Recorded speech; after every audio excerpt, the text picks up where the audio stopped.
સૌ વાલા મિત્રોને મારા જય સિયારામ. હું દુષ્યંત પાઠક શ્રી હનુમાનજી દાદાની અસીમ કૃપાથી એક નવા વિડીયો સાથે આપની સેવામાં ઉપલબ્ધ છું. તો વાલા મિત્રો, આજનો ઉપાય આ વિષયની અંદર તારીખ છે 1 જૂન 2026 ને વાર છે સોમવાર.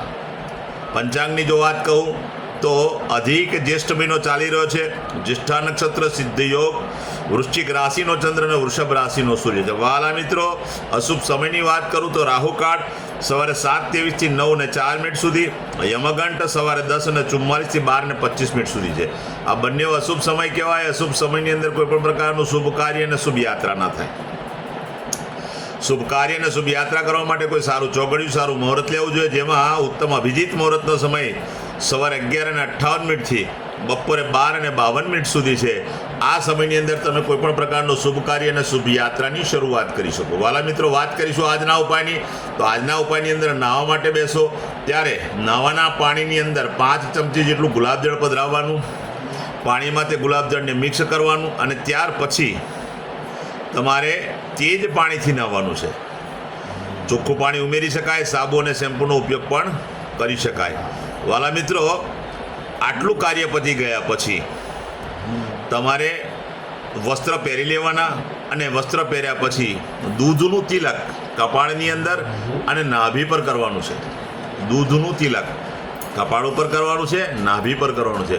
બસ માત્ર આટલું કરી લો તો ઉત્તમ પરિણામ પ્રાપ્ત થશે. ત્યાર પછી બિલકુલ સંધ્યાકાળે પશ્ચિમ દિશા તરફનું મુખ રાખીને શ્રી હનુમાનજી દાદાને કાગભૂષણની રામાયણજીનો પાઠ અને એક હનુમાન ચાલીસાનો પાઠ દાનને અર્પણ કરજો. ને ત્યાર પછી એનાથી આગળ વધીશું તો સૂતા પહેલાં પોતાની જ પથારીમાં પલાઠી વાળીને બેસી જઈ અને ત્યાર પછી ઓમ કૃષ્ણાય વાસુદેવાય હરે પરમાત્મને પ્રાત ક્લેશનાશાય ગોવિંદાય નમો નમઃ આ મંત્ર યથાશક્તિ તમારે જપવાનો છે. આજનો ઉપાય પૂર્ણ થાય છે.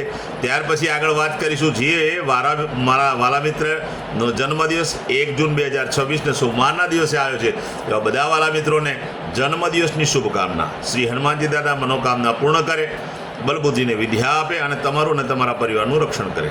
ઉપાયના ભાગરૂપે મેં કહ્યું તે પ્રમાણે સ્નાન અને મેં કહ્યું તે પ્રમાણે દૂધનું તિલક કરવાનું. ત્યાર પછી ગૌશાળાએ જવાનું, ગાયોની સેવા કરવાની, ગાયોને લીલું ઘાસનું દાન આપવાનું. સાથે સાથે તમારે ત્યાં જે ભોજન બન્યું હોય તે ભોજન પણ ગાયોને અર્પણ કરવું. વાલા મિત્રો, આટલું કાર્ય પછી સંધ્યાકાળ થાય ત્યારે દૂધની બનેલી કોઈ પણ વસ્તુ તમે નાના નાના બાળકોને, ત્યાર પછી જરૂરિયાતમંદ લોકોને, શ્રમિકોને ને વડીલોને તમે ભેટ સ્વરૂપે આપી શકો. છેલ્લે તમને કોઈ આઈડિયા ના આવે તો તમે માત્ર એકલું દૂધ ખાંડ નાખીને આપશો તો બી ઉત્તમ પરિણામ પ્રાપ્ત થશે.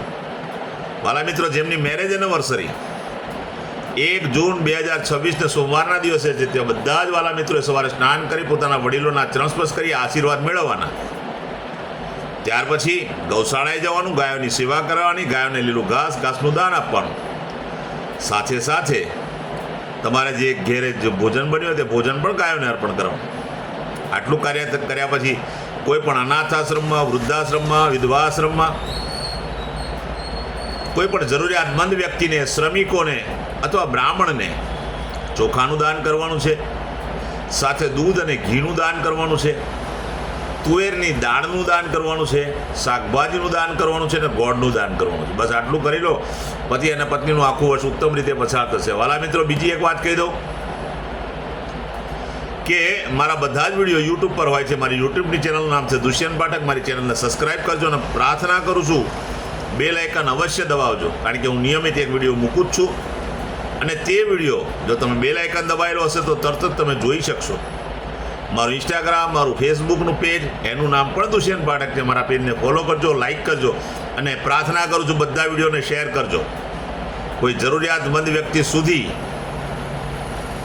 જે સંઘર્ષની અંદર જીવી રહ્યો હોય એવા વ્યક્તિ સુધી આ વિડીયો પહોંચી જશે અને એ ઉપાય કરશે તો ભગવાન એના પણ કૃપા કરશે. નિયમિત એક વાત કહું છું કે મારો વિડીયો એક વખત જોવાથી કે એક વખત ઉપાય કરવાથી 24 કે 48 કલાકની અંદર કોઈ મેજિક થવાનો નથી, કોઈ પરિણામ મળવાનું નથી. પણ નિયમિત મારો વિડીયો જોશો, નિયમિત તમે ઉપાય કરશો તો હું વિશ્વાસ સાથે કહું છું કે તમારા જીવનમાં બદલાવ આવશે. તમારા જીવનમાંથી સંઘર્ષ ઓછો થઈ જશે, દુઃખ, પીડા, ચિંતા, ટેન્શન ઓછું થશે. નવા વિડીયોમાં ફરીથી મળીશું. આપ સૌને મારા જય સીતારામ.